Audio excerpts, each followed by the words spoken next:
Hello and welcome to this week's edition of Word in Review, a short summary of the message preached by Bishop Glen Ferguson of the Faith Dimensions Ministries on Sunday, 3rd of October. The title of the message was With God, Part 3, and the subtitle was A Praise and a Dance Convocation.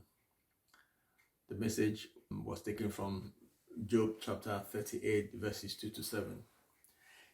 It was an interesting message because we all know the life of Job and everybody's viewpoint about Job. People have different opinion of his life, his challenges. He himself was confused about his life.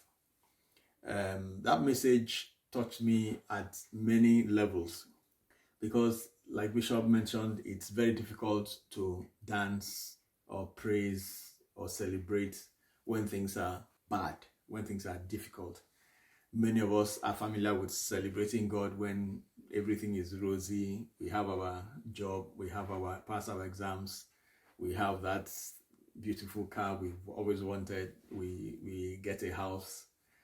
But when the issues of life comes, like he came against Job, many people struggle. Job had a struggle. He was a very righteous man by every standard. He was an absolutely amazing character. But life had dealt with him such terrible blows that he began to question God. In fact, he wanted to have a meeting with God. He wanted to summon God to a meeting. And eventually God obliged him. But the challenge he now had was that it turned out that his viewpoint was different from God's viewpoint. Sometimes we want to ask God questions. Sometimes we want to think God is unfair, but unfortunately for us, we do not have the total picture. That was part of Job's problem.